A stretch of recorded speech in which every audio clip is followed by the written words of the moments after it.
just past 5 o'clock now, so I'll just give it a couple more minutes because my experience of these things is that people tend to dribble in for the first 10 minutes or so. So if you like, do talk amongst yourselves, do introduce yourselves. For anybody that doesn't know me, as it's a couple of people I've not met before, so I'll just do a quick intro for me. So my name's Sarah Lefebvre. I'm the editor of Ludagogy magazine, which is probably the way that you came by the information about this thing, either this or LinkedIn. Which is a magazine about games-based learning, gamification and gameful design in general, mainly games-based learning.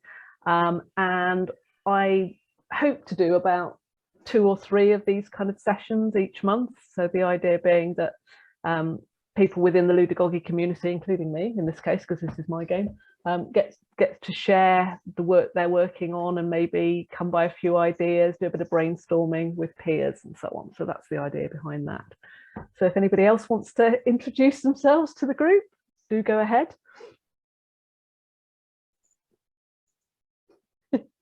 I'll go then. Hi everyone, my name is Michaela Leovold and I'm a cybersecurity consultant working in the UK. Generally, my background's sort of working with not-for-profits. In my personal life, I've been a computer gamer, role-play gamer, board gamer, etc. basically all my life. And I'm very keen to look at how we can include games in cybersecurity to make it more fun for people. So that's how I'm here. By a mutual connection. And my name is Vanya. I'm in the west of Ireland, actually, and it's raining here, just to add to the list of weather scenarios.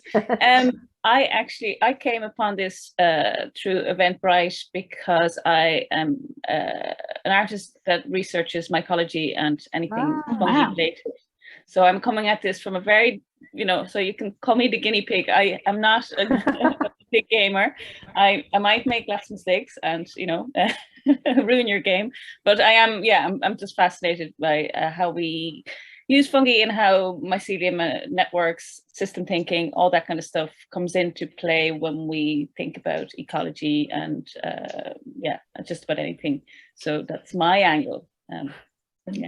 So now I'm very scared because there's every possibility that I will be using all sorts of terminology in all sorts of very incorrect ways. So do tell me if I am. No, it's all good. You fungi are very forgiving. It's all right. Okay. Right. So we've currently got sort of three teams allocated, or 3 sort of playings allocated. I would suggest that even if you don't want to play as such, even if you don't want to sort of like take on one of the spreadsheets, that you attach yourself to somebody else who has, because otherwise there won't be a lot for you to see. It will just be, well, it will just be a Zoom meeting with nothing much going on. What I'm going to do in a minute is send people off in their teams, as it were, which might be on your own, into breakout room to sort of like, oh yes, so Anurati, we're in the middle of sort of introductions. If you want to drive a spreadsheet, everybody's getting different spreadsheets, so do you want to play as an individual or as a team captain, depending on how many people show up? And yeah, I can make you either is fine with me. Yeah. I will make you Team Delta then. Let me just send you this link. And then I'll get into sort of explaining what I'm doing, because I think we've probably got to the point where most people who are coming have shown up. Although I did get 22 people reply to this, so there may be more show up. They'll just have to join the rooms as we go. So, okay.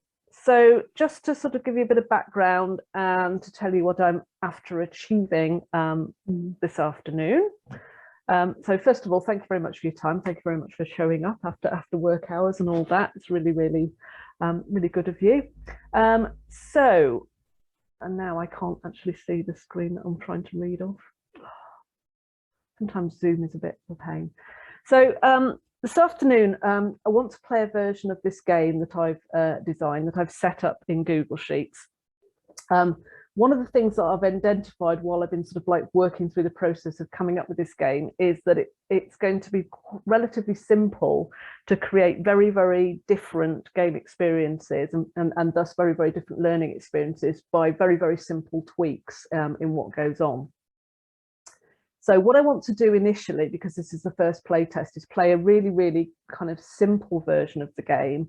And then maybe later on when we finish, well, not maybe, this is what I want to achieve, is later on when we finished, actually have two kind of debriefs. So one is a kind of player debrief of the game. So as if you were, you know, obviously just played the game, what insights did you achieve from the game? But then afterwards, sort of like another step back from that and actually talk about it from the point of view of sort of critiquing the game itself, thinking about how the game might be made different. So for example, if I'll give you an example of what I'm talking about, this is a very, very open version of the game. While I was working through the design, one of the things and one of the big design problems I came across actually was the idea of having a situation where the game knew things that the players didn't know. And Michaela's sort of nodding her head because we had quite a big discussion about this. But what I've decided with this version of the game is to make it as simple as possible. And this is actually quite an open version of the game. So there's quite a lot of information that will be available to everybody. But one of the discussions I would like to have later on when we sort of like step back from the game is what different experiences could be made by different levels of disclosure. Does that make sense? So those are the kinds of discussions. So the game's been set up this afternoon for 6 players. So if more people join, I can actually have them playing as well, but it doesn't make any difference that we've only got sort of like 4 players, if you like. And it could be played using pencil and paper, and that's where I started with prototyping it, and especially in the sort of face-to-face setting. I've kind of already mentioned that it bears a lot of relationship to battleships. And I did consider doing that, but then I thought, no, because then I've got to make sure that people turn up with a pen and paper. Actually, I'll just create it in Google Sheets. And one of the things that I sort of worked out while I was working through the process of actually preparing for this afternoon is that I've actually been able to make it very much so it takes a lot of the admin out of your hands with the playing. And so you can just get on with playing. Okay, so I've shared an example sheet and I'm going to use that to kind of explain. So I'm just going to go back to this one here. So you've got a sheet in front of you, and as I mentioned, this bears quite a lot of relationship to battleships.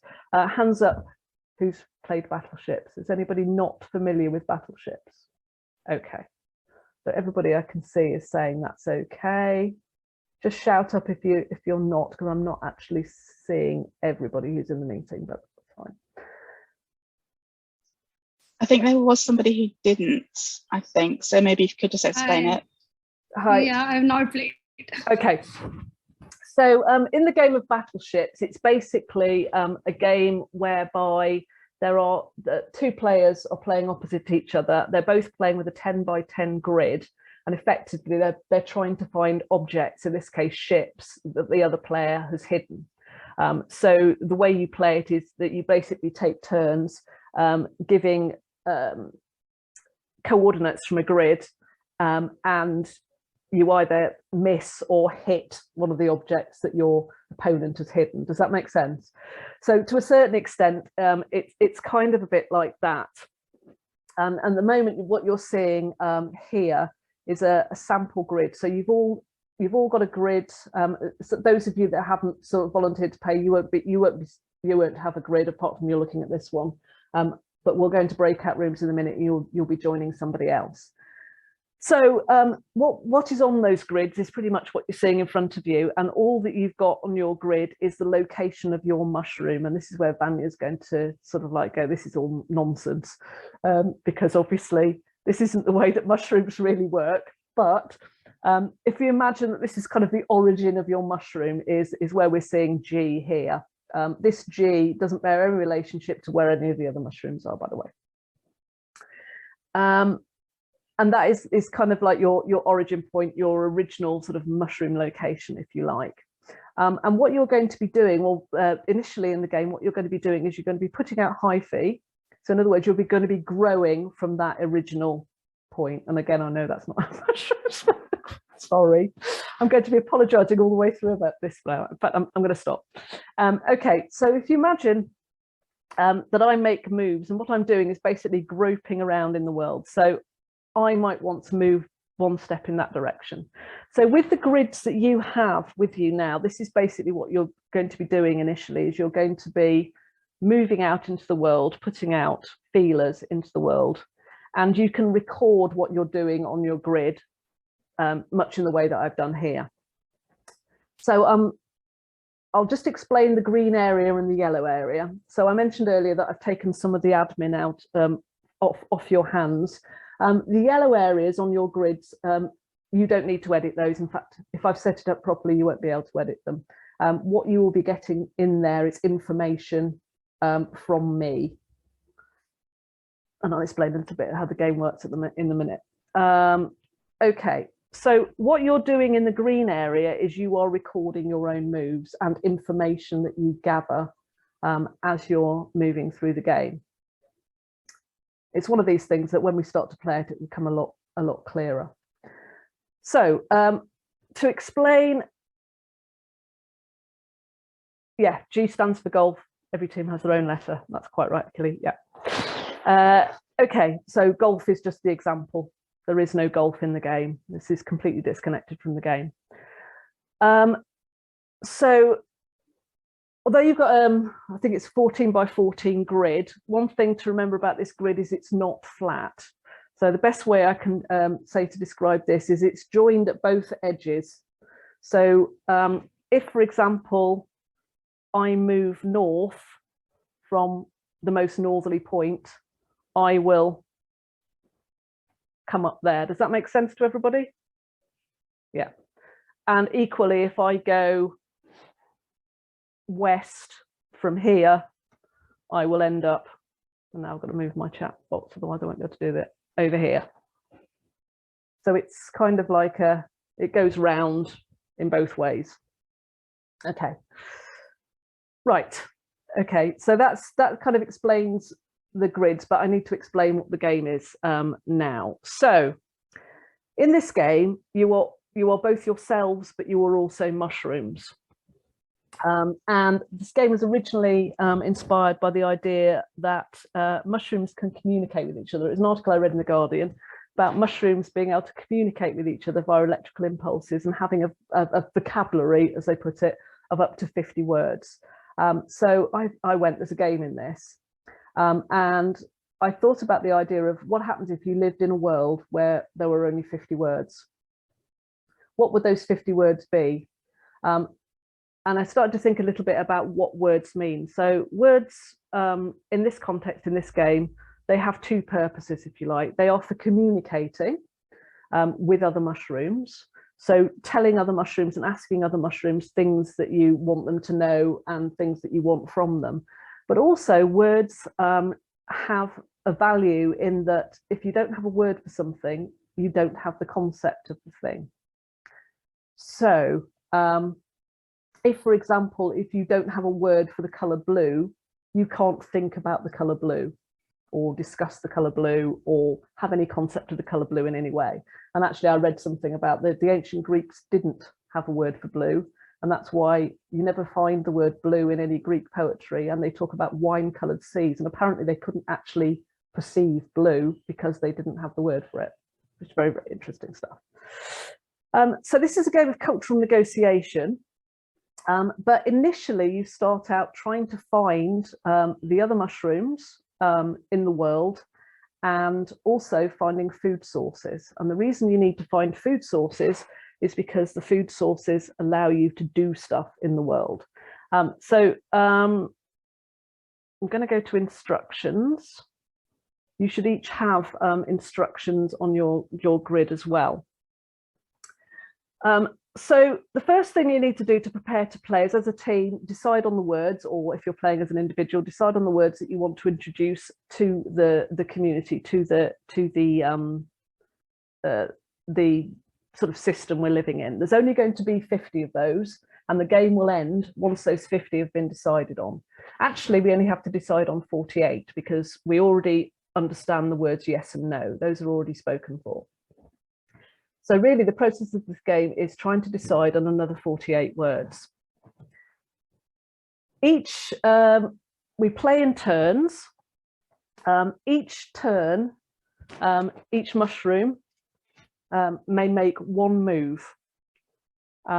Or if they have food, if they have sort of reserves of food to draw upon, which is kind of like the currency within the game, they can make additional moves as well. And again, this will become a lot clearer when we actually start doing it. So for example, some of the moves have a cost of 0. So it costs you nothing to grow in one square in any direction from a position you're currently in. So that means you can either grow from your base point, or you can grow from an existing where you've already grown. So you can sort of make your tendrils, your hyphae, grow longer. When you find food, another 0 cost move that you can make is taking food from that food source. So in other words, taking food from that food source to yourself, whereby you can use it and nobody else can.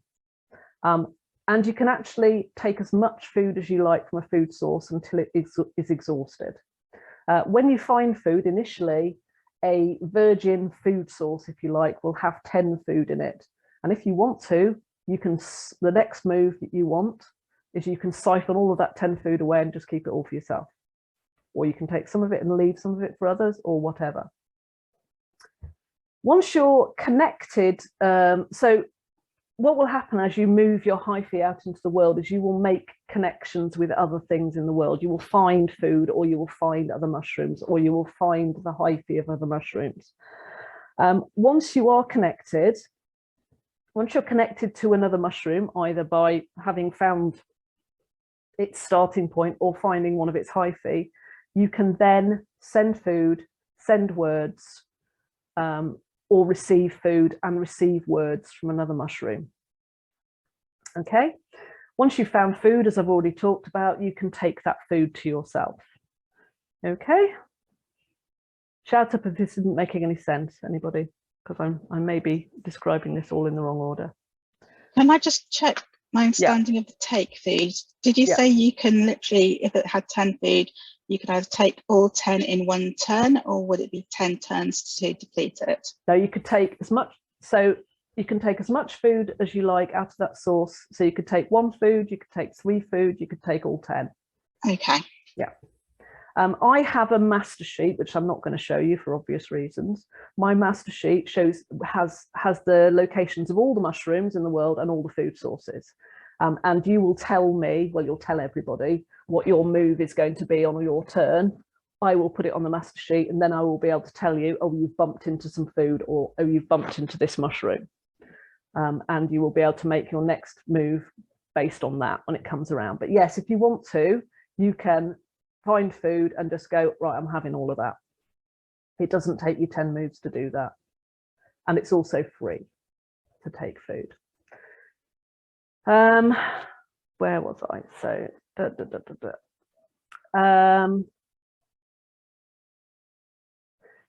a mushroom will die in this game if they're unable to make a move. So one of the things, so when you're sort of pushing your hyphae out into the world and you're finding food and you're finding other mushrooms or finding other hyphae, you find them by pitching up in a square that's adjacent to where they are. No 2 objects can occupy the same space, quite apart from the fact that that would be logistically difficult to kind of run with the game because what we're talking about is kind of this sort of battleships thing. So you find some food if it's in a square next to you, and I will be able to tell you.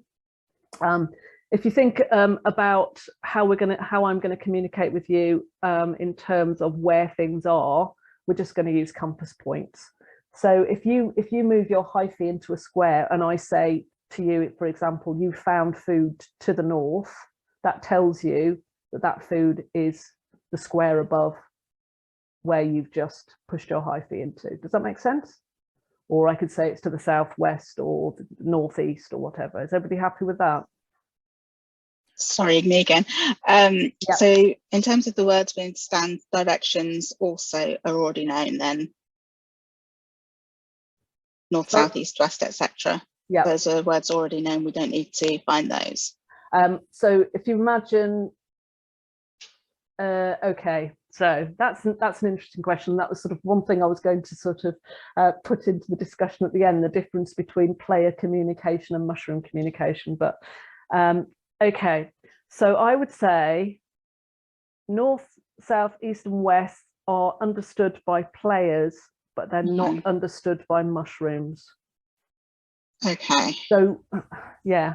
That is an interesting question. So if you imagine north, south, east, and west can be used for communication between the games master, me, and the players, but they can't be used for communication within mushrooms unless they become words that are understood by all. Does that make sense? Yeah, thank you. Yeah. So in other words, if you wanted to be able to tell another mushroom where a food source was, you can't do that, but I can tell you that something's to the south of you. Yeah. Would we be able to do it once we establish the words for it? Yes. Yeah. Okay. So if you wanted to be able to tell somebody that something was to the south, south would need to be in the list of accepted words. Okay, and the words are common to all players, correct? Yeah. So I'll come to how words get accepted in a minute, but yeah. So I'm just sort of like going through moving first, because that's kind of needs to happen first. Yes, I have a question on this. Sorry, Sarah. So on your turn, can you either move or take food, or do you have to move on the place where the food is in order to take it? How does that work?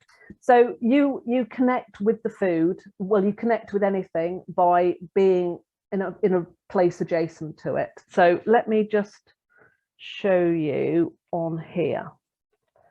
So let's say, so let's just do this.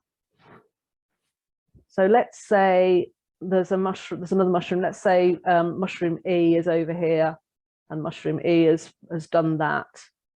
And then mushroom G is having their go, and then mushroom G goes, I want to go north. And I say to mushroom G, you found mushroom Echo, or you found the hyphae of mushroom Echo to the northwest.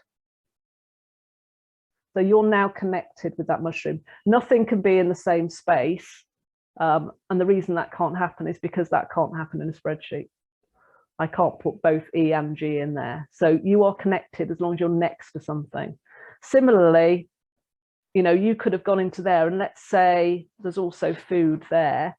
So Golf has made their move, and I say you're connected to Echo to the northwest, and you found food to the northeast. Does that make sense? Total sense. Thank you. Yeah. Okay. And on your next go, you could have all that, and that would become 0. So Michael, welcome. The food doesn't regrow. So this next bit, no, hang on. This next bit's probably quite important as well. So a mushroom will die in the game if they're unable to make a move. So this relates to the idea that two things can't be in the same space. So the only way in which a mushroom will be unable to make a move is if they are trapped in that they've got nowhere to go. So they're surrounded by other objects, other hyphae, food, whatever. Actually, food, it wouldn't be a problem because they could just take the food. If they're surrounded by other hyphae and they have no food, that would be the only way in which they couldn't make a move. But if that happened to a mushroom, they would die. Dead mushrooms become food. So again, I'm sort of revealing a little bit, sort of like the discussions I want to be having later, but one of the discussions I want to be having is about victory conditions. Currently in this game, you will all have, because I want to make a relatively simple version of the game, you're all going to have the same victory condition, which is you want to be the mushroom that has the most words introduced into the community. So you want to have the lion's share of your words accepted. However, we could potentially have victory conditions like you are the last mushroom alive. But obviously that would change the way the game was played quite a lot. So I want to talk a little bit about victory conditions and that when we get to the end. And particularly this idea that dead mushrooms become a food source. So that could be quite interesting depending on how people decide to play the game.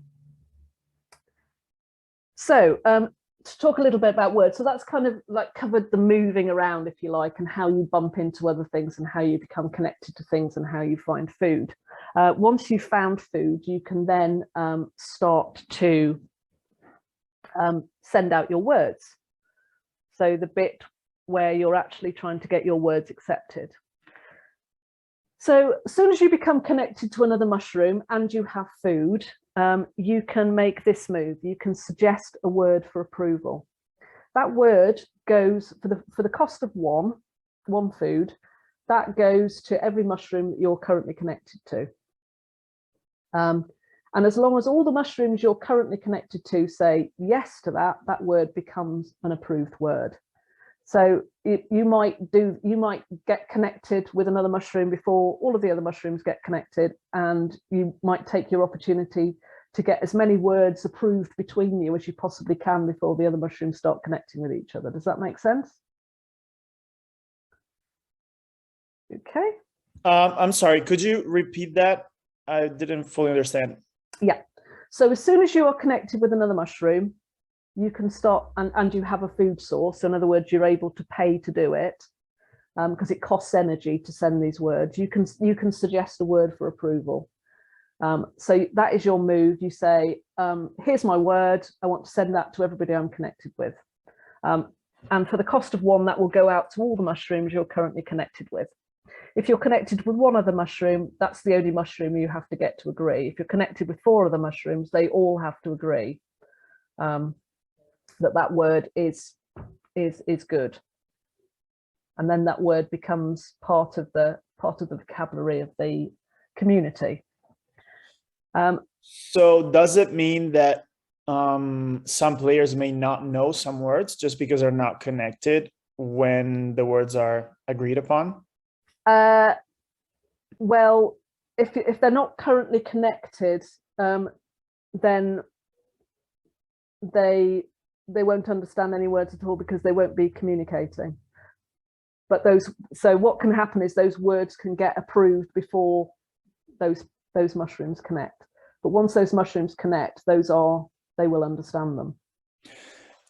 Could there be a case where there are 2 groups of mushrooms, for example, connecting to each other and separated and having their own words? And then what happens when they actually get connected? Then all those words become, so there will only be 50 words in total. What I will have to do is kind of split those up in the agreed words table to indicate that there are 2 sort of like separate words, lots of words going on. But as soon as there's any connection between those 2 groups of mushrooms, those will become part of the common parlance for everybody. Yeah. Does that make sense? Yes, thank you. Okay. So the other moves you can make, you can converse with other mushrooms. So and that costs you one food per word times the number of recipients. So that's a different process than suggesting a word for approval. So suggesting a word for approval just has a standard cost of 1, regardless of how many mushrooms you're sending it to. So why might you want to converse? So you might, for example, want to ask for help. You might be hungry. And maybe you want to think about what words you might need in order to ensure your survival, alongside other words that you might want to use to have pleasant conversations or to maintain a friendship, to get another mushroom on side to be your ally, and so on and so forth. So it starts to be a sort of like to think about what those words might be. Do you want to, as a group, as a team, or as an individual, do you want to maybe take the risk that other mushrooms are going to bring those practical, mundane words to the table, and that you can concentrate on having lots of words about, I don't know, flowers and colours and poetry and so on and so forth, and I hope that other people deal with the mundanities of staying alive? So all of those things are sort of interesting to think about when you're deciding on your list of words. There's also, I sort of ummed and ahed about including this in the simplest version of the game, but I've decided to go along with it. Sweetening the deal is another move as well. So this is like the suggesting words for approval, but it has an added bribery element to it. So this costs you the base cost of making a suggestion, but also you have the option to send out one extra food to each of your current connections to kind of bribe them to go for your word. And obviously they get one extra food if they go for it. If they turn it down, they have to give that food back. Does that make sense? Okay, I think, right, so the reason for saying no to the new words would be every slot, remember there's only 50 words or 48 words we have to decide on. Every slot that gets taken up by somebody else gets them closer to their victory condition, but potentially takes up a space that you can't use. Does that make sense? Okay, so let's say if I'm proposing a word, it's likely that it advances my goals, and so there's that's where, okay, yeah. And remember that we're playing a very simple version of the game today where everybody's got the same goal, which is just to have the most number of words, but the goals could be very different, and I want to talk a little bit at the end about what the goals might be.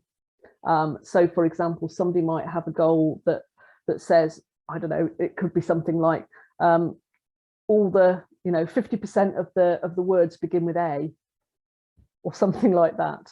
So that would obviously be a very good reason for saying no to certain words. I mean, that's a silly example, but you could have victory conditions which set conditions for what the word should be, which would give a stronger motive for saying no to particular words. Does that make sense? Yes, thank you. Yeah. Can I just ask one thing? It probably seems really obvious, but I just want to make sure I've got this. In the example where you've got potentially two different mycelium networks going with their own sets of words, and let's say they don't actually end up joining up, if they have duplicate words, do those count as separate words in the 48 or the same? Does it 48 different words or not? So I did think about this a lot earlier. So this this relates to whether a game is open like this one, where people are actually declaring their plays quite openly, or a much more closed game where actually you might not even know what moves people are making. In this open game, I don't think you'd end up with duplicate words because people will be declaring openly the words that they're there. So if somebody says, south as a word, it's unlikely that somebody else is going to suggest south if that's already been accepted. Does that make sense? It might be different in a game where people were hiding what their move was. Okay. I'm not sure if I've explained that very well. No, it makes sense. My brain's just wearing through scenarios. This is it's totally scrambled my brain creating this game. Every time I, even do a tiny little bit of design on it, it's sort of like, oh, and that means that could happen, and that means that could happen, and then we could have this mechanic, and it's sort of like, right, I've got to stop. I've just got to create a simple version of the game that we can play test, and then take it from there, and then talk about all these additional bits that could really change everything. You'll see when you play. Okay, I think I've probably got to the stage, although I'll probably discover when I try and do it that I haven't. I think I've got to the stage now where we can probably play. So, Michael, you raised your hand.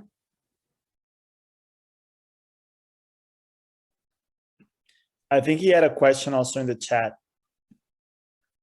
Okay.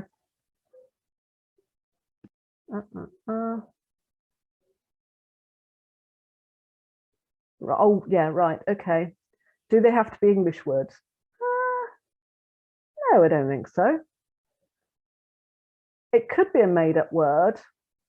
I'm not quite sure how that would work unless you'd already put in some other words that you could use to define that word. But that's an interesting concept. Michael, do you want me to send you on it, because we've got 4 players at the moment? Do you want me to send you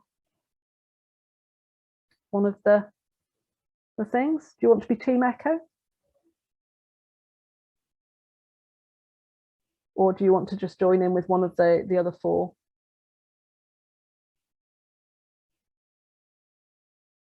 Okay. Right, for the moment now then, we'll just assume that we've got 4 teams, and what I'll do is I'll set up the breakout rooms so people can join. Well, I'll put the 4 team captains into the 4 rooms, and everybody else can pick which room they go into. So what we're going to do now, if we look at the sheet, down the right hand side, down the left hand side even, oh dear, this doesn't bode well for my north, south, east, west, does it? Down the left hand side, you can see where it says words. Can everybody see that? Yeah. So we're going to give you about 10 minutes to get together your words. So because we've got 4 people playing, you're probably going to need about somewhere between 15 and 18 words, or say 15 to 20 words for you to come up with. Now think about what those might be. As I say, think about the words you might need to, if you want to be able to tell other mushrooms where food is, if you're feeling magnanimous, or think about the words you might need for asking other mushrooms to help you out. Think about the words that you might want to establish relationships and have conversations with other mushrooms to sort of get them on your side, and maybe sort of indicate, alliances and so on and so forth. But also think about those other words that you really can't do without, your desert island words, if you like, the words that if you could only ever have 50 words to think about things that were really important to you, what would those words be? So have a think about and I will have one. I'm going to stop sharing now because I'm going to. Yep. Sorry that maybe I didn't hear it earlier because I was in public transport still, so sorry. But I would be curious, do they have to be like English? No, they don't have to be English words. Words, or can they be like made up? So, okay, so we can, for example, like help ? Food in like one word. Oh. Would it be allowed? Oh. So that's what you meant by made up words. Okay. Not so sure about that. German words might be quite good, mightn't they? Because there's often a lot of concepts in a German word. But no, probably not help ? Food is probably pushing it a bit. But again, that's probably something. Shall we say for now, for this simple version of the game, that that's not allowed, and we'll discuss the potential for that maybe at the end? Does that make sense? Okay. Can I just add, that was exactly what my mind went to first as well when I read his comment. So right. I think it's interesting that we're all thinking, how can you gain it? Yeah. Okay. I have can I ask one last question? So yep. this list of words that you're asking us to write on the sheet, so basically we're preparing words that we think will make sense for us to communicate, and then we're going to propose them to the rest of the players when we get the chance on the game, right? Yeah. Okay. But also think about words that are really important to you. So let's say, for example, that it will be really important for you, and you would lose, as a person or as a mushroom, you would wither away and die if you couldn't discuss colors, or if you couldn't talk about, I don't know, poetry, or if you couldn't talk about fishing. Make sure that you put those words in as well, because those are the words that you've got a really big motive to propose, because they're really important to you, but which other people might go, nah, I want my important words in there. So I guess it's about making sure that you're very, very motivated to get these words into the sort of world, if you like, as well. And well fed to do it. Yeah. Okay, so I have stopped sharing, haven't I? Yeah. Okay, so I'm just going to send you into breakout rooms now, and so I'm going to sign. Okay, let's at that one. Ray to that one. To that one. And who was my other? Who was my other team leader? I think I've lost my other team leader. So it looks like we've only got 3 teams at the moment.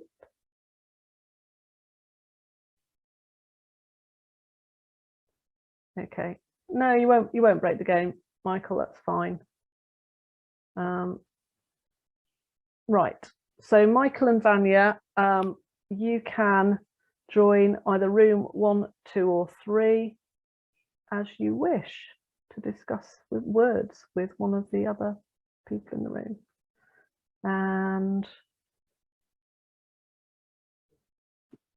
breakout room should close after, let's say, 10 minutes.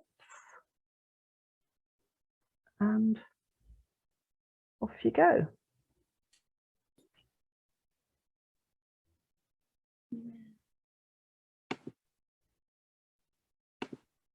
I can't see the breakout rooms, so if you want to add me to whatever group, I don't mind. I'm not. You can't see? No. Okay, I'm going to add you. Yeah, me neither. Yeah, okay, I can see it now. Yeah. It's probably because I haven't pressed the button to allow you to join a room. Oh, sorry. Let's put you in with Ray. There we go.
Kelly, I thought.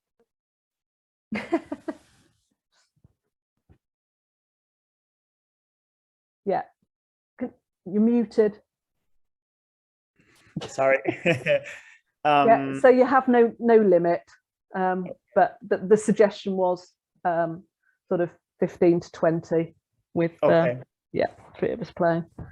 Okay, and that's the only goal for this time right now, just to brainstorm and write down the words. Okay, got it. Thank you. So, you got any thoughts? I was thinking already at spatial direction, like left, right, or north, south. Some basic terms like food. I thought about the word friend. If it's like if you know you want to create like make an ally. Yeah, that's what I was thinking so far. I wanted to reread the instructions and see, you know, try to imagine what kind of situations may need communication. Yeah.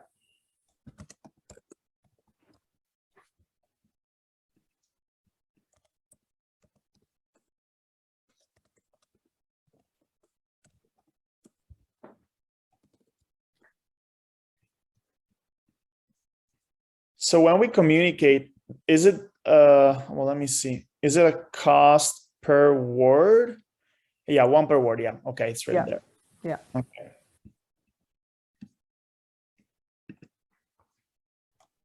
So I guess there's this element of trying to find words which are packed with meaning. So yeah, as an example, like friend, I think is quite a good word, but I might use a word that kind of tries to pack a bit more meaning in, like reciprocate. Because that kind of. So can a word be a little phrase or an expression, or does it need to be an actual word? I think for the minute, I think this is one of the things we can discuss sort of like after the session. But I think, yeah, I think words for the minute. So I was thinking, if I was playing, the word reciprocate came to me because I thought, well, that kind of encapsulates the idea of being a friend, but also whatever you do to me, I will do it to you, which is quite a useful concept to have, because it's kind of both friendly but threatening at the same time. That's true. Yeah, I was thinking something like befriend or something like that. Or I would love to use punctuation, or because how do you ask questions is another thing. I think you could use punctuation. I think punctuation could count as a word. Potentially. Yeah, I definitely want the question mark there, maybe, or. And I think maybe acronyms. Oh yeah. But again, that might be something that's interesting to discuss later on, because certainly, I mean, if you're thinking about this as being a game that might be used in a learning setting within organizations and talking about company organizational culture or communication, acronyms are definitely something that happens in that setting. Oh yeah, for sure. Which I'm also. Oh, sorry. So carry on. No, I was thinking we may need the names of the players. So like if we want to talk about other players. Yeah. So. What was it? Was it Delta? Yeah. Let me see. Yeah, maybe. I guess numbers, because when I'm still thinking a lot about space. So, 1, 2 steps, so you could say 2 north and tell someone,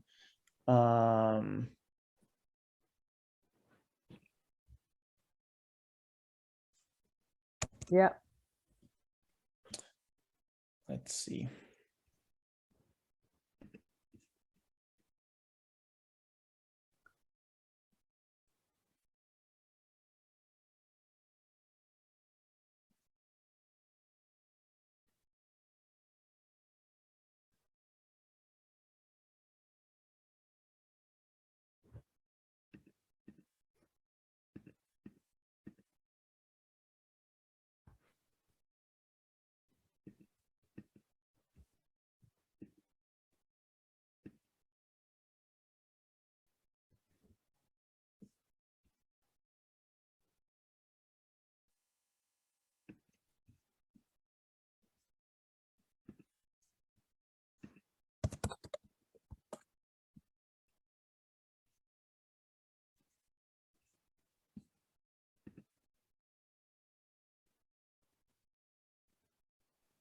I'm just going to drop in on other people and see how they're getting on, because we've got a couple of minutes left now. Yeah. Sounds good.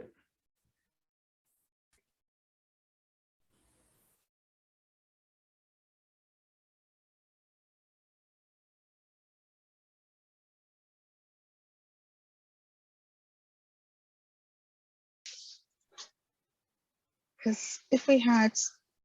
How are we doing? Oh, hello. We're having some interesting debates here.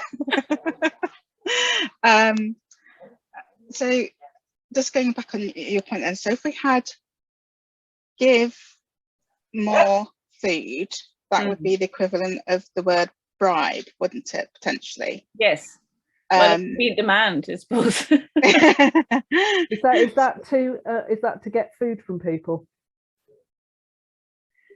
Potentially, if we're being demanding. Or how about hungry? Oh yeah. Would that not do the job of 3 words and be a lot cheaper? Yes. Probably, yeah. Hungry and full, maybe. Hungry, thirst. Well, we don't need thirsty because we don't need liquids. Yeah. Yeah. We probably can get rid of water and the word "and" because, like you said, that would be an addition that we don't have a use for. I really do think it was, yeah. Hungry. So yeah, so Sarah, one of the things we were talking about was trying to keep the words relevant to just mycelium, because I've now learned that they are different to mushrooms, which I didn't know before. Yeah. So it's not necessarily very scientifically accurate, this game, and I'm going to apologize again. You're right. No, and I have to. It's just interesting where, yeah, who you're speaking from and what the motivation is really what you're basing the language around. So yeah. Yeah. Did we do forward? Oh yeah, that's the yeah. What about share? Is that same? Give food, take food, exchange, or is that the same as exchange, swap, share? Yeah, but it's similar to give take. Yeah. We have exchange swap as well. Yeah. We'll be back in 20 odd seconds. Okay. Oh God, what comes some more words speak? Oh, very. Hi, Ray. You? Michael. Hi, Sarah. Sarah, we were curious, were we supposed to start putting out Hefe, or were we just defining? You're just deciding on your words. Got it. Yeah. With the idea that you want to get a lot of your words accepted. Righto. Okay. So as I said, I've got this master sheet now. So I'm just going to sort of ask you in turn to make your moves, and obviously the first moves will be putting out hyphae because you haven't got any food yet, so and you're not connected with anybody. And so basically you make a move by telling me which direction you want to go in, and if you and I will mark that on the master sheet, and I will be able to tell you whether you've bumped into anything. I would suggest that you sort of just like battleships, that you mark your own moves on your sheet. You probably also notice on your sheet that you've got so the yellow area stuff will start to appear in there. You'll be able to see how much food you've got, for example, because I will deal with that on the master sheet. If I have to send you any secret messages, there's an area that says messages from GM. The accepted words will start to appear. You'll also be able to see who you're connected with, because I will not only tell you that, but I shall also type that in so that it'll appear on your sheet. If you want to send messages to your team that you don't want anybody else to know Sarah. about. Okay. Do you think the thunderstorm's reached her? No. Can you hear me now? Can you hear me? Oh. Yeah. Okay. If you want to send messages, obviously you can do that in Zoom, but there's also an area on your sheet that says team message, so you could just use that to sort of talk to each other quietly as well if you wanted to. Does that make sense? Okay, so Team Alpha. Can you hear me okay? Members of this. Oh. Team Alpha? Team Alpha, can you hear me? Can anybody hear me? Hello? Hello? Can anybody hear me? Oh, God, lost them all. Hello? Can anybody hear me? Oh, she's back.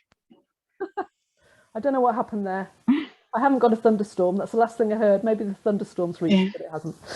Okay, so Team Alpha, I just need your move. And all you have to do is give me a direction. Fanny, do you want to say? You go Okay. first. Okay. We would like to go north. And I Okay. mustn't say, I had to literally stop myself from saying the grid reference then. Yeah. So that's an interesting thing for people who have played Battleships to talk in terms of directions and not coordinates. Yeah, so the very fact that your starting point is secret is enough Yeah. to keep your move secret. Yeah.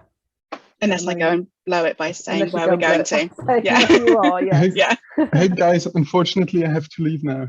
Oh, So- okay. Oh, It was very nice getting to know this game and you guys. I hope I hear from you again. Bye. Bye. bye. Okay. Ray, Bravo.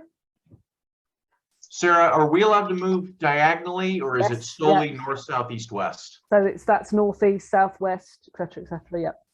Got it. So northwest. Northwest. Yep. You've bumped into some food, Ray. To the northwest, in fact.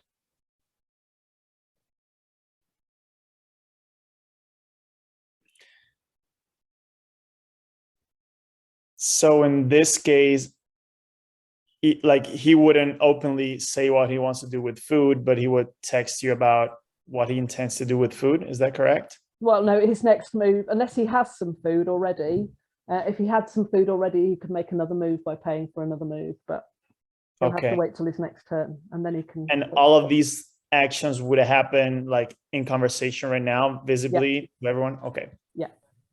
Okay. Is it my turn? Yes.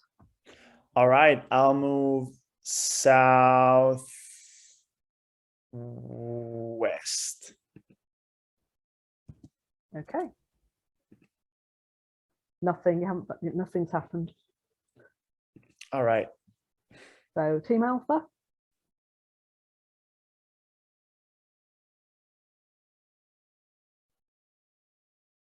Sorry, I was on mute. I'm thinking northwest. Okay. So one of the things that I thought, and I think this would probably work, is that if you wanted to go, so you can sort of grow from your origin point, if you like, but if you wanted to grow from where you'd already grown from, if you said that, so that's your most northerly point. So if you said north and then another one, you could grow from that northerly point in whatever direction you like. Does that make sense? So if you said northwest, then you would be going northwest from your northerly point. You might not want to, but just to say that can happen. Have I not said that correctly? So you said, what did you say? You said northwest? Yeah. Yeah. So from the one where we were left off last time, not from the main one. Right. So in which case you would say north first, because that's where, because if you just say northwest, I'm just going to take you northwest from your origin point. Oh, okay, right. No, north, northwest. Okay. Yep. Super. Nothing as yet. Bravo. I'll take 5 food. Okay.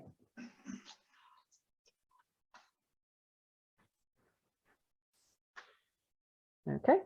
Do we know how much food it was there in the first place? Yes. So I think I mentioned this at the beginning, but there's virgin food sources have 10. Okay. Generally. But I will tell you, if you try and take food and there's not enough food to be taken, I'll just tell you you can only take 3 food or whatever, depending on what's left in there. If you try to take more food than there is, I'll just tell you what you can take. All right. And I will move west, which I guess is, it's west from the origin point, which I guess is north from the last point I did.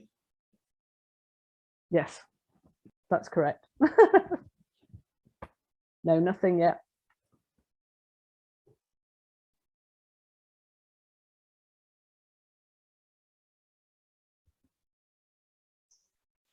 Is it us? Yeah. Yeah. We'll just keep rattling through this. Okay. Can I just confer 1 moment? Yep.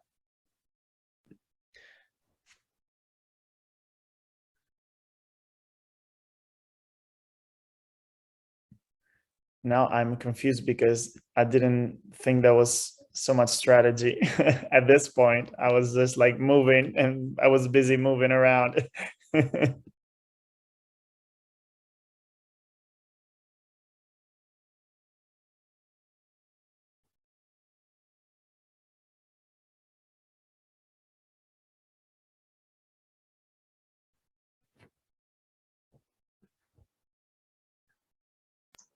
Okay. Let's see if I can say this correctly. We would like to go north, northwest. No.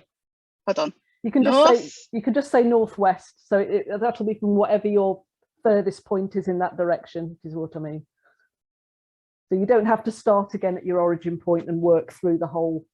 Oh, do I not? No. Oh. So your most if you wanted to move from your most northwesterly point, you just say northwest and then the direction you want to go in. Okay. So we want to go from our last point where we ended up, and we want to go northwest from there. Okay. And that would put you there. Okay. Nothing yet. Oh dear. Okay. Origin, southeast. Southeast, southeast, southeast. Up there. Yep. Nothing. Charlie? I would like to go west from my most southern point. Okay. You have some food to the south. Okay, so it's my next turn. Like my next turn, I can grab some of that food. Yeah. Okay.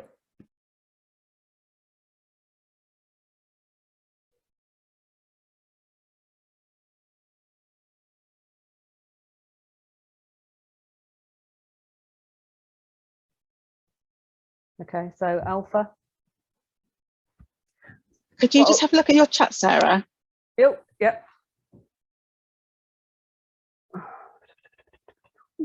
3 things in chat.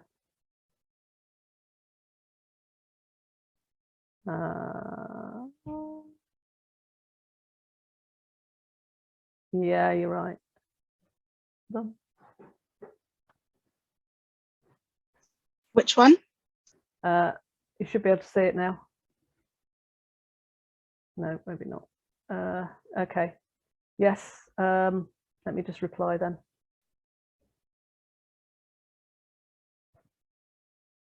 Making sure it's not going to everybody. There you go. Oh, okay, thank you.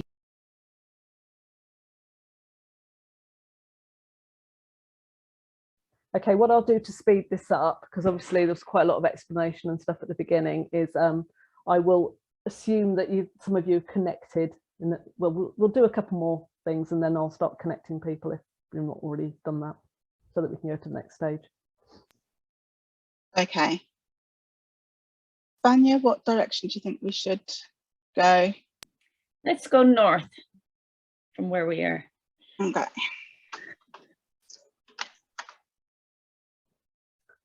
Okay, so had Foxtrot been in the game, you would have connected with Foxtrot to the north there. But can we revive their dead mycelium? Are they just like hibernating? Do they do that? They're technically food now because they're dead. Yeah, oh, true. Yeah, I would agree with okay. that, Yeah, yeah. make them food. Make them food. Yay.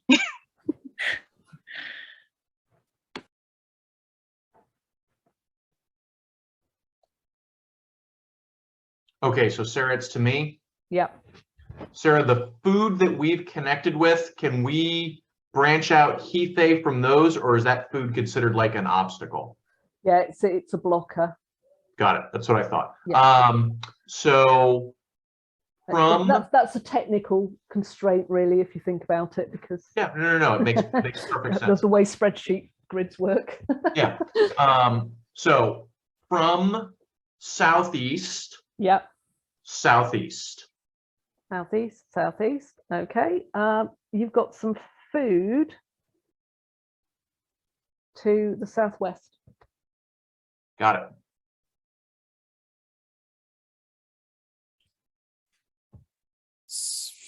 Is it my turn? Yep. Okay.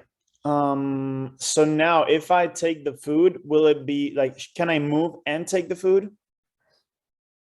So if you take the food first, yes, you can pay some of the food to take another move, or take as many moves as you like. You can always pay an extra. You can pay an extra food and take as many moves as you want. If you want. Right. I didn't remember about that. I think I'll take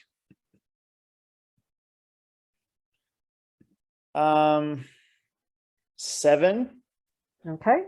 units, and I'll move without spending any. So I will move only one. Oh no, because you've already taken one move. So if you want to okay, so that's my one move. Yeah. Okay, I'll sit down and reflect.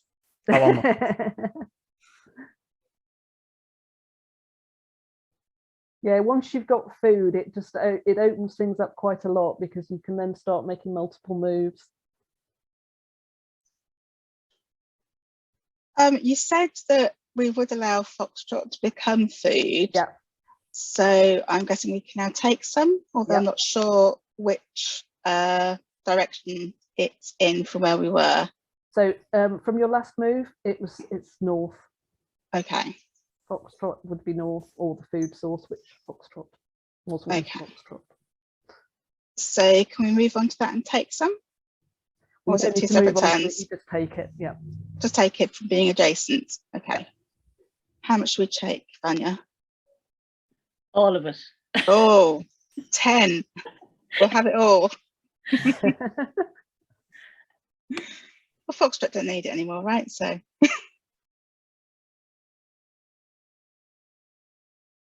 And now you can take extra moves now if you want.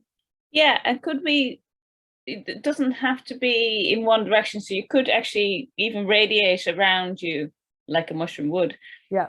So you could go every direction with those 10 moves, technically. Yeah, if you want to, okay. Yeah. Let me confer.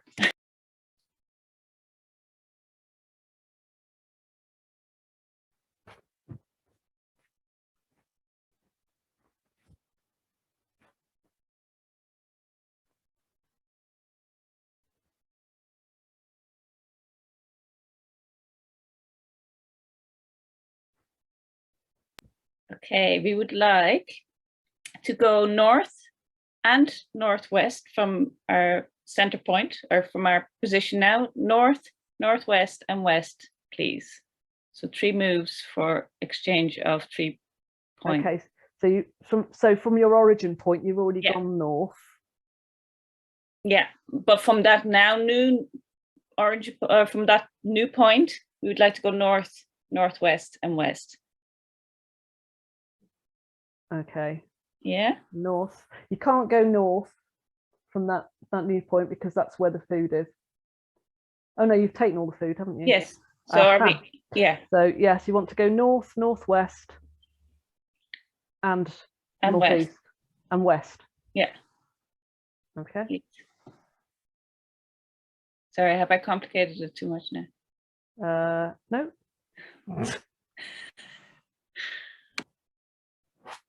That's fine.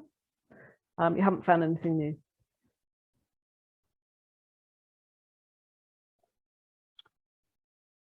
So I'm going to expend food to do multiple moves. Yeah. I'm going to take 5 food from that food source that I most recently found, which was to the southwest of my southeast extension. Yeah. So I'm going to take 5 food from that. And then again, from that southeast extension, I'm going to go northeast and southeast. Northeast and southeast. So northeast, so in your northeast move, you found Alpha. What up, Alpha? Woo! So you two are now. So this should work. So that should now come up on your sheet that you're connected to each other. So you can use that as a reference for when you're sending out words and so on. So did you want to send any words with any more?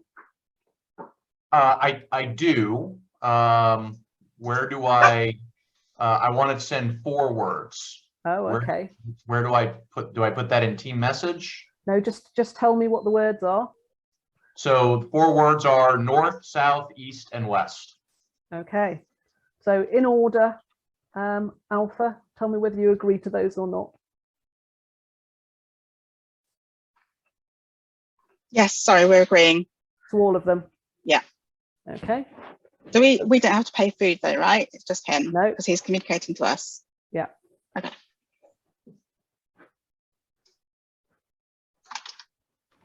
So is it my turn? Mm-hmm. Am I allowed to take the remaining food that I was too shy to grab all in once and then make moves? Yeah, absolutely. Okay, so I'll do that. Also, I think the moves that I had in mind are a little complex. So that's the remaining 3 food that you want to take, yeah? Yes, correct. Then I wanted to move from my, I've always had problems with directions, from my westernmost point. I would like to go west, west, northwest, northwest. So 4 moves. West. Okay. So you want to go two points west. Mm-hmm. You right. The second move there, you've bumped into Alpha. All right. Ooh. Can I know where they are? Well, you should be able to work it out. You should be able to, because I've just told you it's at your westerly point. You've bumped into one of their hyphae. Okay, I'm not sure. Do you see my sheet actually? Can you confirm that I mapped it right? Hang on. Yeah, I can see your sheet. Yeah. Okay. So you told me that I met them basically here where I'm highlighting. Is that what I'm inferring? No. Then I'm wrong. Okay. So but it did happen on my last move, right? Yeah. Okay. Don't worry about it too much. These are the kinds of things we're doing this for, to sort of iron out those potential issues. So don't worry about it too much. Just accept that you're connected for now. Okay. So I spent 4 for food, right? So far. Yeah. I moved 4 tiles. I'm going to also. So sorry, you went west, west, and what were the other 2 moves? Northwest, northwest. Northwest, northwest. Yes. So that doesn't do anything. All right. I would like to propose some new words. Okay. I'll propose Alpha, Bravo, Charlie, and food.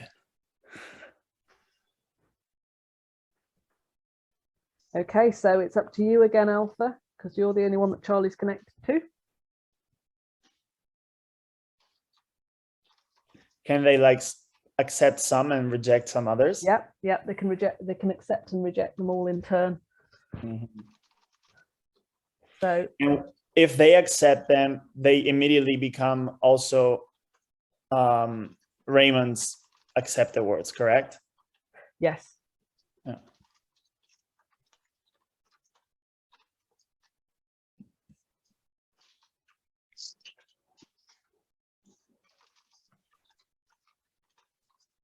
So are you going to accept them, Alpha? So we're just debating something. We know who we're connected with. They know who they're connecting with, but we don't currently know who they're connected with. They've implied, because they just named them. Are you with me so far? Yeah. So by virtue of that, although we're connected to both anyway, but how do we know then our is the same as theirs? Yeah, we don't know where we're connected. Yeah. No, you don't. So you're. So I mean, are they sending their words? So one of the things that I was thinking about, which again something I was going to discuss at the end, which possibly we're going to get to fairly shortly, is the idea that actually one of the strategies for playing this game could actually be to record other people's moves so that you can extrapolate where they are once you finally get connected, once you get that final bit of information. Because you could do that, couldn't you? It's like a code breaking thing. Yeah, we were trying to kind of do a bit of that, but you would need to know their starting point, obviously, in order to then, you can nearly have 3 sheets going and try to kind of and see where they. Yeah. Whereas if we knew which point they met us at, we could trace back. Yeah, so maybe that needs to be, because that would, okay. Because at the moment we know that, yeah. Hold on, you're Charlie, aren't you? Yeah, so we know that Charlie is east of us, but we don't know which part of our MyCelium network they're east of, if that makes sense. Yeah. So actually Ray has received more information than everybody, because I told him that he'd actually bumped into you as opposed to bumping into your MyCelium, so he actually knows where you are. Oh, I totally didn't pick up on that. Does now. Yeah. Okay. Just for the sake of kind of having all of the gameplay, shall we kind of just run through a few bits of kind of word suggestion without necessarily sort of spending the money and so on and so forth? Okay. To see if we actually get to a position where people start turning down words and seeing where that happens. So I think that the words that Charlie suggested was Alpha Bravo, Charlie, and food. So are you happy with those? We're happy with food, definitely. You're happy with food, so that's in. The other ones I'll leave up to Michaela.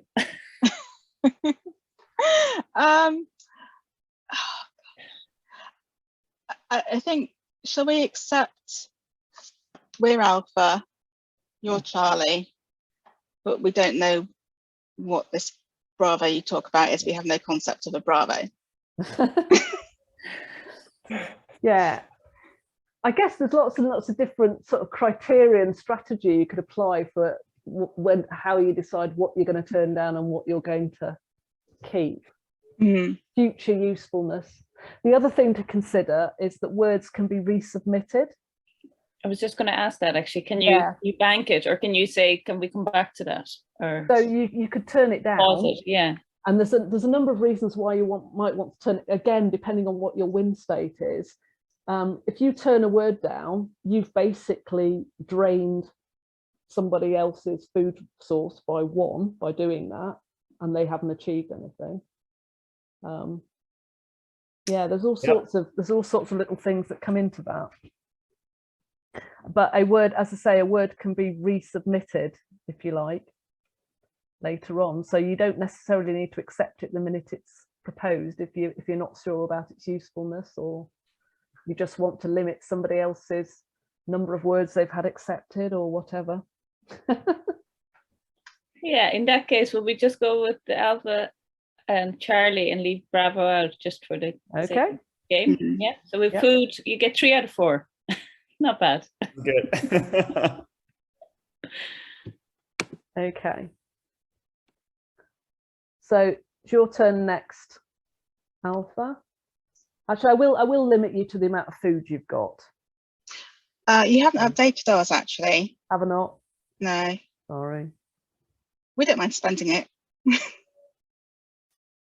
Yeah, I'm not updated either. I still see only my 4 moves being counted, but not the awards. Okay. They should be in accepted words now. You're not seeing that?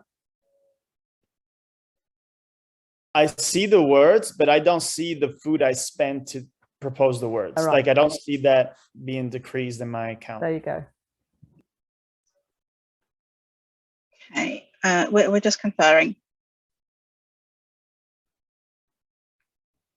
So how much food should you have, Alpha? You should have 6, shouldn't you now? All right. 7, I think. There we go.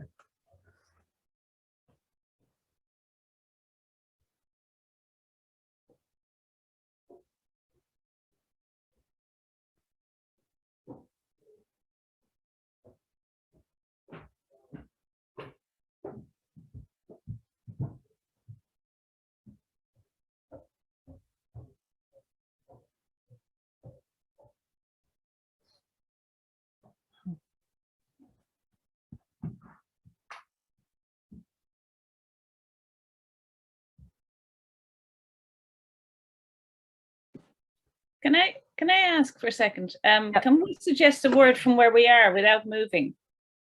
Yes, as I say, I'm just going to go into the word suggestion part of it now, just so that you get the sort of idea behind that bit as well, without necessarily making the moves and so on and so forth. So yeah, if we just do a few word suggestion rounds, maybe just a couple, and then yeah, because we're connected to both. Yeah. So we could actually then get agreement from everybody. Yeah. Yeah, true. But you do have to get agreement from everybody. Oh, it's all or nothing. Okay. Yeah. Okay. We just have to decide on some words.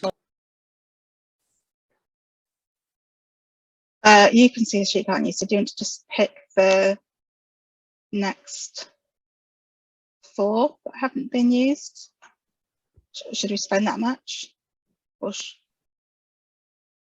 we have to pay extra, don't we? We have to pay 1 for each of them. Yeah, maybe go with 2 first. Yeah. Let's go with the next 2. Okay. You have it there in front of you. Go for it. Are you thinking of row 11 and 12? Or are you thinking of row 9 and 11? 9 and 11. Okay. So the first word we'd like to propose is hungry. Yeah. Okay. So, excellent.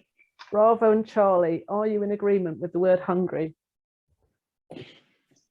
Yes. Yeah, I'll agree with that. Okay, you're in. Hungry, there's the word. And our next word is give.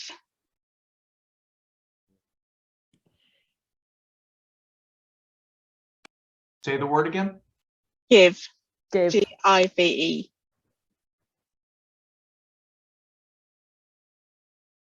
Yeah, I'm okay with that. Sure. Okay.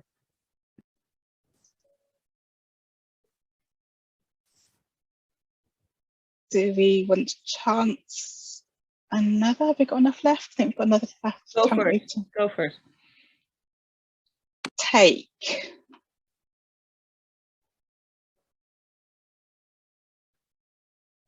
Oh, some thought going on there.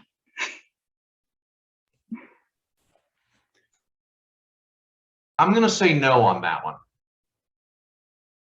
Yeah. How does that sweeten the deal thing work? Can we do that? Yeah, you'd have to pay an extra 2 for that. I don't think we've got enough left, have we? Yeah. We'll starve and die. You'd end up with 1 if you sweeten the deal. No. No, I can feel a tugging at the other end of the mycelium network saying no. Cool. Okay, I'm gonna stop now because we're at 6:30 and I don't want to take up too much of everybody's day. it always takes a lot longer to explain these things. I always underestimate how long it's going to take, because I think you do when you design something, because it's kind of, you know what it is. But okay, so I'll just go through some of the questions that I'd kind of got lined up, and some of the sorts of ideas that I wanted to discuss, if that's okay with everybody. So first of all, has anybody got anything they want to say or ask? Or so Sarah, just one thing to throw out. Certainly one of your challenges was kind of gauging where everything was. I think in that respect, a platform that might help would be something like Tabletop Simulator, or something like that, that allows you to work from a common grid and, you know, automates that piece of it. So while I appreciate the ease of the Google spreadsheets, I think that might be a piece that's worth automating further. So yeah, I mean, definitely automating further was something I was looking at, but obviously it's prototyping it in this because it was the simplest kind of to get it to where it needed to be for today. Yeah. I just have a few things around kind of the language within the game, but that might come up. So maybe we'll do that after your question. Yeah, sure. That might, yeah. Incorrect usage of fungal not terminology. Incorrect, just other possibilities, actually. Okay. Yeah. I have a question on so this style of leading the game, where conversation and chatting, and we're all seeing each other's faces on video. Is this a feature? Is like a final feature, or is it a prototype feature? Because I think that changes a lot, and you know. I think one of the biggest sort of potential ways in which the game changes very, very fundamentally is the hiding or disclosure of information. And that could be taken all the way from literally where we are now, which is quite open, to people not even knowing what move you're making, what kind of move you're making. Because I actually managed to sort of prototype that with my family, whereby we actually had kind of a different code for each mushroom, could communicate with the games master in a different way and completely hide what kind of move they were making. And it does make it very, very, very different. So you could hide and disclose who you've connected with. You could hide or disclose whether you've connected with a hyphae or a mushroom. You could hide or disclose how much food you found. All of these things could be hidden or disclosed, and I think it makes for a very, very different game. Yeah. For example, if you don't know how much food is moving around, that very much is kind of like the way within organizations about how the sort of the true centers of power are hidden and the way things get done. If you see what I mean. Yeah, I think there's a lot of like influencing happening, you know, the choices that other people make, if we're aware of them, they influence our own choices. Like a perfect example was like I was feeling a little shy about taking all the food, and then Alpha took it, so like, sure, it's fair, let's do it, you know. But if you're able to hide your move, you can, it would be really interesting to see whether that kind of behavior becomes more prevalent in a game where all that information is hidden. Are people more likely to behave selfishly if they can't be seen doing it? Yeah. And I think also the goal of the game probably influences that, because I think our goal to win in this particular game was not so, I mean, food is necessary to propose words, but you know, if the goal was to, you know, to be the only one alive, probably that would have been an even stronger incentive to being more competitive than collaborative, I guess. And I think it's also interesting is there's no reason why everybody has to have the same goal, which I think is a really, really interesting way about the way that organizations actually work. Because although an organization may have a mission statement or may have a vision or whatever, that doesn't preclude people having their own agendas. So actually, and there's a couple of ways of doing this within the game as well. You either actually, a bit like Secret Hitler, you actually assign different goals to different people, or you let people decide on their own goals, which is also quite an interesting dynamic that could be brought to the game as well.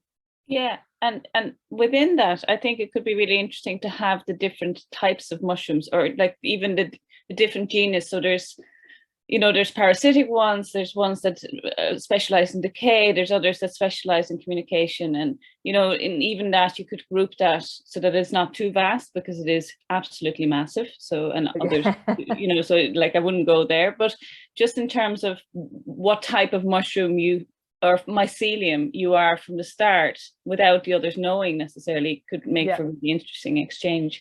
And on that, just in relation to language around that, it might be worth sticking to just the word mycelium, because mushroom is just the fruiting body of the mycelium. And it gets a little bit confusing because mushrooms don't actually move, whereas mycelium does, by digesting as they go. So there's I think might be really worthwhile sticking to one terminology, because it actually allows you then later on, if you have enough food or if the conditions are right, to become a mushroom. Do you know what I mean? So that could be next level stuff. You know, and then even a level after that could be the sporulating and you know, really spreading as like a jump, where all of a sudden, instead of only being able to move one step at a time, you could actually, once you have gathered enough food and the conditions are right, you can then sporulate. Sorry, maybe I'm taking this way too far. But no. Love it. Like a mushroom. No, that's absolutely fine. And like even the idea of symbiosis. So for instance, if you're thinking about food, so the combination of algae and fungi, for instance, become lichen. So that's like upper level kind of stuff, you know. So there's this endless possibilities. But for that reason, I would keep it really simple in terms of just talking in terms of mycelium, so that you allow for those options then later on. That was just something I wrote down early on. No, that's really cool. Yeah. So in terms of the wind states, I've come up with a few of those, and I think I'd probably quite like to talk about those a little bit, because I think those really change the way the game works. And again, we've talked a little bit about different people having different wind states. So last mushroom standing is obviously a fairly obvious one, and that would cause people to behave in quite a very different way, especially if there's also somebody else within the game whose goal, for example, is that all mushrooms are healthy and connected when the game ends, which are obviously extremely opposing kind of wind states. Can anybody think of any other kind of wind states that would bring about interesting outcomes? Well, I think one would be, and I thought you already had this as an explicit wind state, because it's what I was going for, which was that you contributed the most words to the common vocabulary. Yeah, that's the one we were all going for today. It's on if you look on your sheet, that should be what it says on your sheet. To win, you have the highest number of words accepted into culture. I think another one is having the largest expansion on the board, probably. Yeah, being the biggest network. Yeah. I would. I would agree with that. Rather than being the last one standing, which is not necessarily their goal as a being anyway. So yeah. And you could look at that in two ways, couldn't you? You could have the largest area in terms of coverage versus the furthest traveled.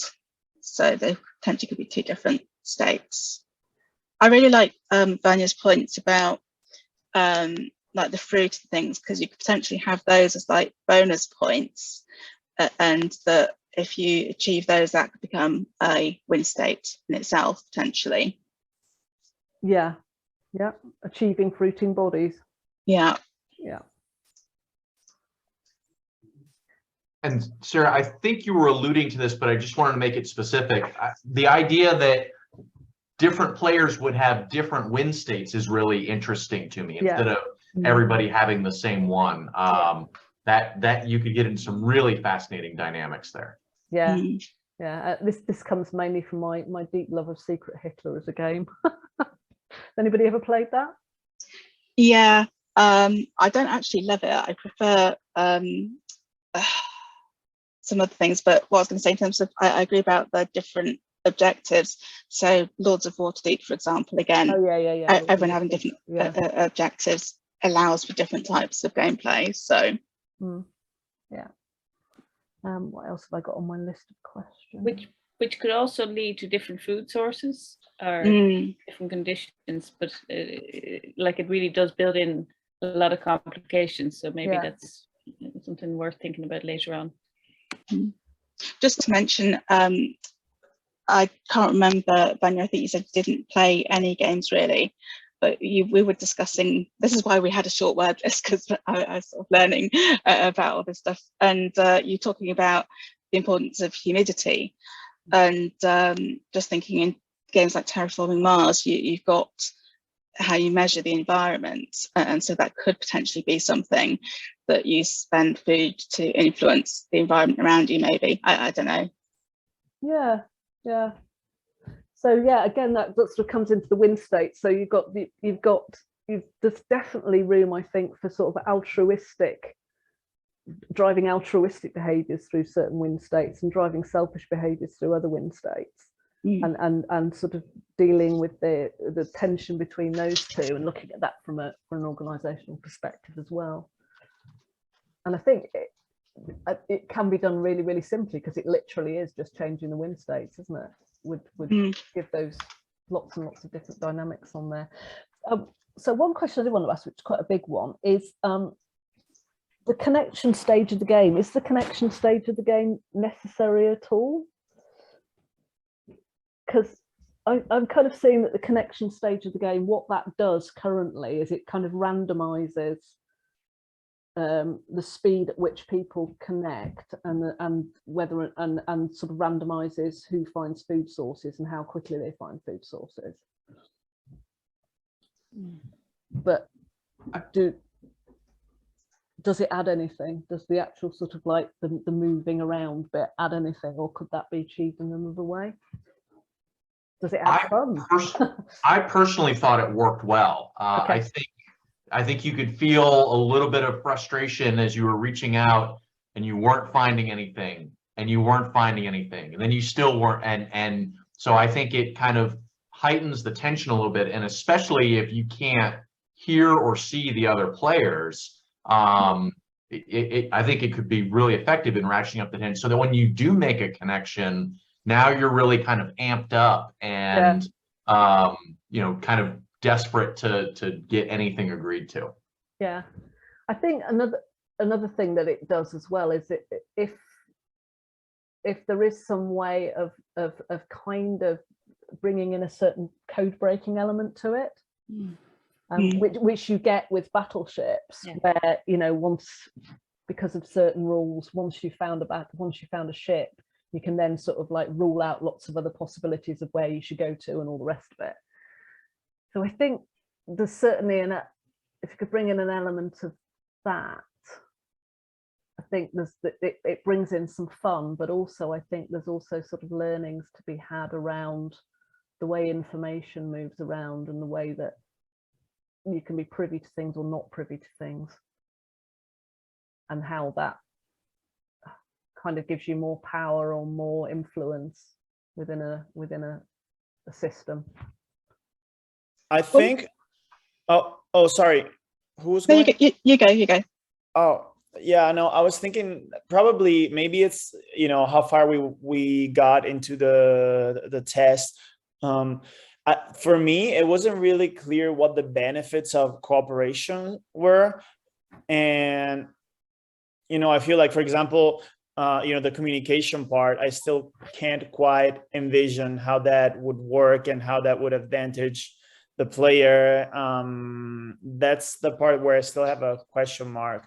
And also it feels like it's going to be very expensive to communicate anyway. Like if you have to spend 1 food per word and you have very basic things. So I guess the cost versus benefit of communicating, it's a little unclear to me at this stage. Okay. Yeah. So sorry, carry on. No, I'm just thinking in terms of how they communicate and what benefit it is to the mycelium is that they can, for instance, then jump, so they communicate through the root systems then of plants, so they can actually leap. So maybe that gives you a way to jump across the board, or make other moves, so that there's, as you said, an added benefit to having that word. That gives you like an extra level of ability that is of benefit. I agree. It was, having a vocabulary is only useful if you then have a use for it. Yeah. So again, I think a lot of it comes to the win states. I mean, one of the things, sort of like the communication, as opposed to the putting words up for approval. Why would you want to communicate? And yes, it is expensive, but again, I think we could design win states that prioritize communication. So for example, if you could have some kind of method of creating alliances, but having some measurement of alliances in there. I'm not being very clear, but let's say, for example, you had a win state that says you had to have had 5 conversations with other fungi.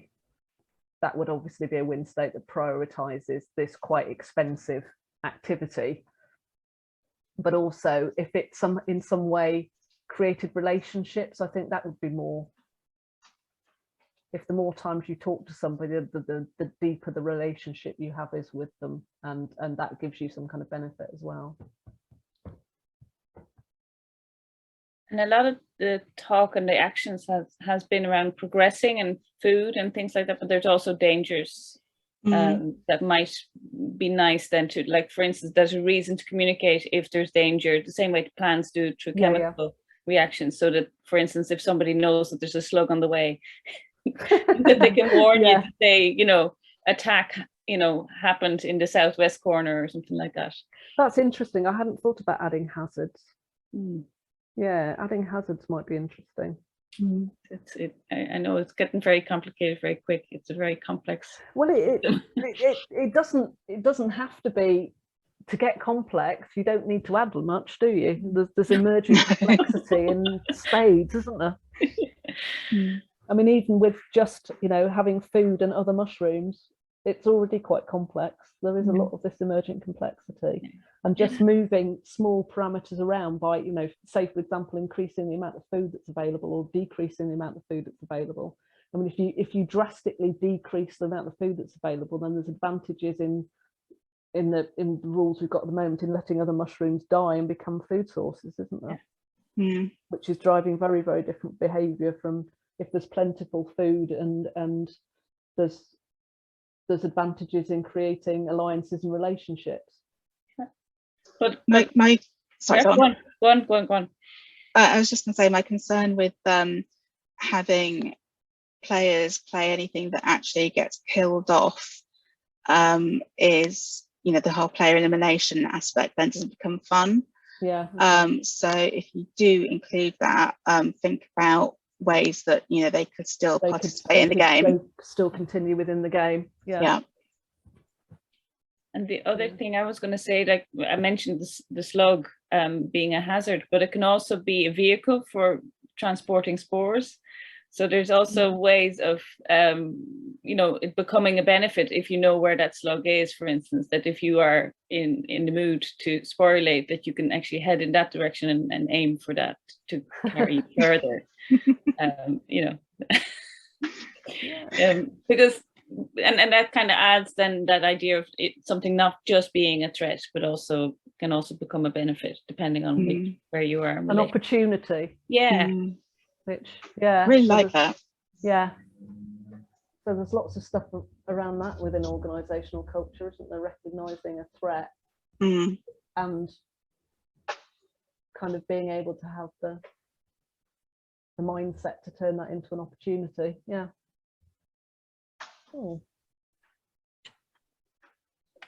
Okay, I'm kind of conscious that I've taken up quite a lot of your, I mean, I don't mind carrying on if everybody else wants to and is happy to, but I don't want to sort of make people feel they've got to dedicate most of their evening to my thing. Well, I actually have to go make some food. Speaking of all this food, I'm very hungry. And there's a few people depending on me making that food, so I better go. But I'd be very interested in coming to the second one if you want to test it further. And what I did have, if you don't have it already, I would highly recommend this book, because it would, just from a language point of view, it really clarifies so much biologically as well as language-wise. So it's just a really good all-rounder.